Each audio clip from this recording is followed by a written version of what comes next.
அஷ்டம சனி 2027 வருது brother.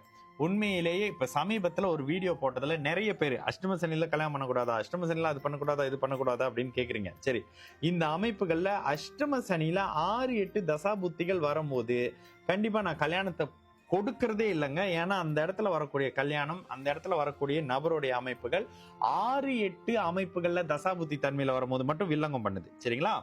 7/7/2000 7/7/2000 12 PM Pollachi Tamil Nadu. சரி, இந்த அமைப்புகள்ல கேள்வி கன்னிராசி உத்தர நட்சத்திரம். இப்பவே அதோட இதை பார்த்துட்டு இருப்பீங்களா? சரி, இந்த இடத்துல உங்களுடைய ஜாதகம் விதி விலக்கு ஜாதகம் பிரதர். சரி, இந்த ஜாதகத்தை பாருங்களேன். நீங்களே இந்த ஜாதகத்தை பாருங்க.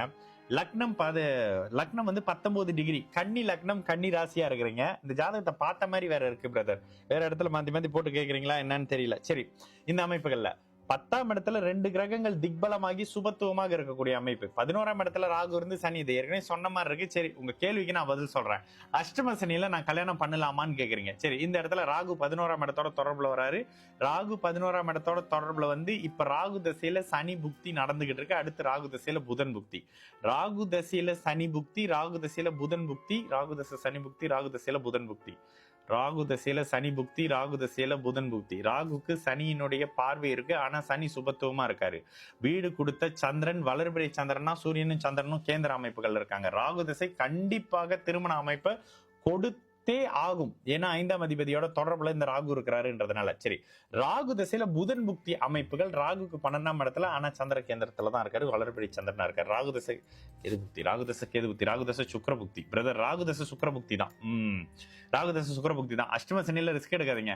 ராகு தசையில கேது புக்தி. கேதுவுக்கு நேரடியான சனியோட தொடர்பு இல்ல, குருவின் தொடர்பு இருக்கு. ஆமா, ராகுதசை சுக்கிர புக்தி இல்ல, ராகுதசை கேது புக்தி. ராகுதசை கேது புக்தி, ராகுதசை கேது புக்தி. பிரதர், ராகுதசை கேது புக்தி தான் 5ஆம் பாவக அமைப்பு நல்ல தன்மையில. ராகுதசை கேது புக்தி அமைப்புகள்ல கல்யாணம் நடக்குமா நடக்காதான்னு கேட்டீங்கன்னா 2029 அக்டோபர் மாதத்துல குழந்தைக்கான அமைப்புகள்ன்ற மாதிரியான சில விஷயம் நடக்கும். அப்போ கல்யாண ஏற்பாடுன்றதும் குழந்தைக்கான அமைப்பு தான்.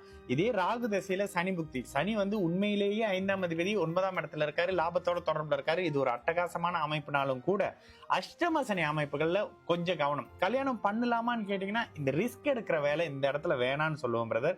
ராகு முதலில் பாவத்துவம், அப்புறமா தான் அவர் 11ஆம் இடத்தினுடைய திருமணம், குழந்தை, லாப அமைப்புகளை கொடுத்தே ஆகணும். ஏன்னா கிட்டத்தட்ட 5ஆம் அதிபதி தொடர்பு அப்படி இப்படிதான் இருக்கிறாரு. திருமணம் நல்ல மாதிரி நடக்கும். ஆனா 2029 ராகு தசை கேது புக்தி அமைப்புகள்ல திருமணத்துக்கான தொடர்பு கிட்டத்தட்ட 2027 அஷ்டம சனி கன்னிராசிக்காரர்களுக்கு ஆரம்பிச்சாலும் கூட கன்னிராசி உத்தர நட்சத்திரக்காரங்களுக்கு 2029 முடிஞ்சிடும். ஏன்னா சிம்மத்துல உத்தர நட்சத்திரக்காரங்க இருக்கிறீங்க.